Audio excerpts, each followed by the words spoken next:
Hospital আছে, Rouhani ডাক্তারের চিকিৎসারও কি আছে, মাদ্রাসাগুলা হলো এক একটা হসপিটাল।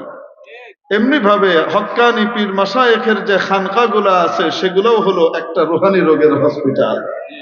এমনি ভাবে দাওয়াত ও তাবলীগ হলো আরেক হসপিটাল। এই হসপিটালের ভিতরে কারা চিকিৎসা দিবেন? আস্তে বলেন ডাক্তাররা। কারা চিকিৎসা দিবেন? ডাক্তাররা। আসেন এবার দুনিয়ার এক হসপিটালে আমরা গেলাম, সেখানে ডাক্তার পরামর্শ দেন, বাস্তবায়ন করেন কারা? নার্স এবং ওয়ার্ড বয়রা।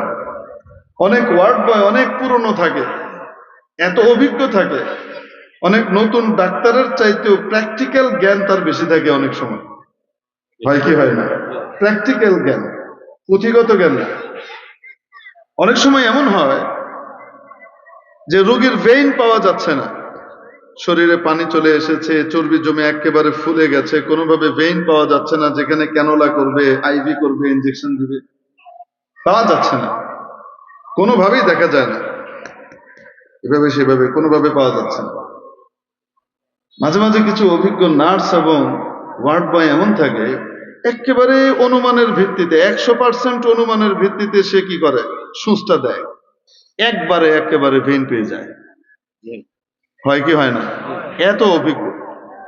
অনেক ডাক্তারও খুঁজে পাচ্ছে না, এদিক ওদিক গুতায় গুতায়, ডাক্তারও জানে যে এখানেই আছে, এদিকেই আছে, কিন্তু ঠিক জায়গাটাই করতেছে না। হয় কি হয় না? হয়।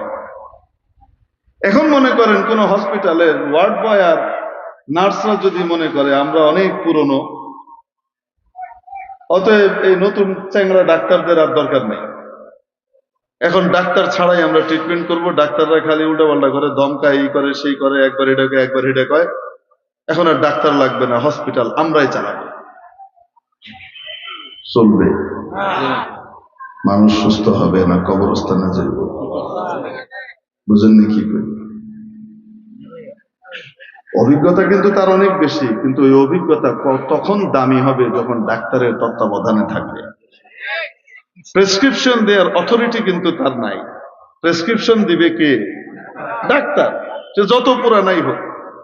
ঠিক এমনি ভাবে আমাদের মাদ্রাসার কমিটির ভিতরেও দেখবেন এরকম অনেক ওয়ার্ড বয় এবং নার্স আছে। আলেম ওলামারা, মাদ্রাসার প্রিন্সিপাল সাহেব সহকারে, এনারা হইলেন ডাক্তার আর এরা হইল ওয়ার্ড বয় এবং নার্স। কমিটি যদি মনে করে আমরাই সব চালাই আলবাম, হুজুর লাগতো না, সেই মাদ্রাসা ও কচু খাইব। ঠিক কি ঠিক না? এমনি ভাবে পুরনো সাথী যারা আছে, দাওয়াতের মেহনতের ভিতরে অনেক মেহনত করেছে, প্র্যাকটিক্যাল জ্ঞান কিন্তু মাশাআল্লাহ অনেক বেশি। কাউকে দিয়ে এমন 1 মিনিটে দাওয়াত দেয় এবং মুশকিল হয়ে যায়। নতুন ডাক্তার এসে 10-15 মিনিট, 20 মিনিট, আধা ঘন্টা, 15 মিনিট লাগে, কিন্তু 1 মিনিটে দাওয়াত দিছে, ঘুরাই লেছে। হয় কি হয় না? এরকম অনেক পুরনো সাথী আছে। এখন পুরনো সাথী যদি মনে করে যে এখন আর আমাদের ডাক্তার লাগবে না, ওরা নিজেরাই চলতে পারবে, হসপিটাল চলবে? আল্লাহ তাআলা এই কথাটাই আমাদেরকে বুঝার তৌফিক দান করে। কোরআনে কারিমে আল্লাহ এটাই বলছেন, ওয়ানুনাজ্জিলু মিনাল কুরআন মা, আমি এই কোরআনের ভিতরে যা অবতীর্ণ করেছি শিফা, ঈমানদারদের জন্য রোগ মুক্তি, ওয়া রাহমাহ, এবং রহমত। আল্লাহ তাআলা আমাদেরকে ভালো ডাক্তারদের শরণাপন্ন হয়ে দিনের সমস্ত কাজগুলা করবার তৌফিক দান করেন। ওয়া আখিরু দাওয়ানা আলহামদুলিল্লাহি রাব্বিল আলামিন। আসসালামু আলাইকুম ওয়া রাহমাতুল্লাহি ওয়া বারাকাতুহু। আপনাদের ওশ পড়তেছে, কষ্ট হইতেছে, তা বুঝতেছি, কেউ জেল না। আরে মজুরি বন্টন হবে তো একটু পরে। সারাদিন কামলা খাইটা, কামলা দিয়া সন্ধ্যার সময় হাঞ্জালা কি দেয়? মজুরি দেয় না? মজুরি দেওয়ার আগ দিয়ে যদি জায়গা, বুদ্ধিমান না বোকা? এই সারাক্ষণ যা করছেন, এই শেষে দোয়া হবে, এই দোয়া পেরে যারা যাবে ফেরেশতারা তাদের জন্য মজুরি বন্টন করবে। এখন এই মজুরি না লইয়া যাই বাইন, না মজুরি লইয়া যাই বাইন, কেলা কেলা মজুরি লইয়া যাবেন। আতুরা দেখেন যে মাশাআল্লাহ, কেউ উঠবেন না তো? সবাই বসে থাকবো, অল্প সময় ইনশাআল্লাহ দোয়া হয়ে যাবে। দোয়া আপনি করে দেন, একটা আমি করলাম, একটা আপনি করলেন। اللهم صل على سيدنا مولانا محمد وعلى آله وأصحابه وبارك وسلم মাওলার এই জীবনের সমস্ত গুনাহ মাফ করে দেন। যারা হাত উঠিয়েছেন সবাইকে ক্ষমা করে দেন। যারা এই মজলিসে অংশগ্রহণ করেছিলেন, দূর থেকেও শুনেছিলেন, সবাইকে মাফ করে দেন।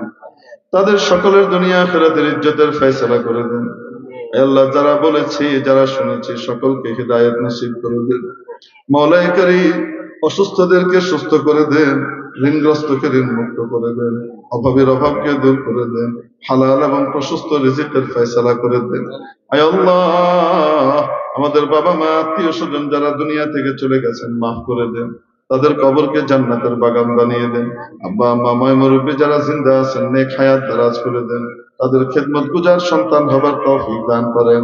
মাবুদ রে, মেহেরবানি করে আমাদের সকলের জন্য রহম করমের ফয়সালা করে দেন। মাওলা রে, যা চাইতে পারি না অথচ দরকার ছিল সবকিছু আপনি দিয়ে দেন। যা চেয়েছি তা দিয়ে দেন, যা চাইতে পারিনি অভাব আছে সেগুলো দিয়ে দেন রে মাবুদ রব্বুল আলামিন। কিয়ামতের দিন আপনার হাবিবের শাফাআত নসিব করে দিয়েন। আপনার হাবিবের পবিত্র হাত থেকে হাউজে কাউসারের পানি পান করিয়ে দিয়েন। আয় আল্লাহ, আরশের ছায়াতলে জায়গা দিয়ে দিয়েন। বিনা হিসেবে জান্নাতুল ফেরদাউসে জায়গা বরাদ্দ দিয়ে দিয়েন। মাবুদ রে, আজকের এই কোরআনী মিলন মেলার যারা আয়োজন করেছেন, এটিকে যারা সফল করেছেন, মাবুদ রে, তন দিয়ে, মন দিয়ে, ধন দিয়ে, শ্রম দিয়ে, দোয়া দিয়ে, অংশগ্রহণ দিয়ে, অনুমোদন দিয়ে, মাবুদ রে, তাদের প্রত্যেককে দুনিয়া আখিরাতে উত্তম বিনিময় দান করেন। আয়ে মাওলা, আমাদের সন্তান সন্তানাদিকে দিনদার পরহেজগার বাবা মার খেদমত গুজার সন্তান হিসেবে কবুল করে নেন। মাবুদ রে, দুনিয়া থেকে যখন বিদায় নেব, সে কঠিন সময়ে আমাদের হৃদয়ের গভীর থেকে, অন্তরের অন্তঃস্থল থেকে সাহাবীদের মতো পূর্ণ ঈমান আর ইয়াকিনের সাথে জারি করে দিয়েন সে মধুর কালিমা লা ইলাহা ইল্লাল্লাহু মুহাম্মাদুর রাসূলুল্লাহ সাল্লাল্লাহু আলাইহি ওয়া আলিহি ওয়া সাহবিহি আজমাইন। সালাম।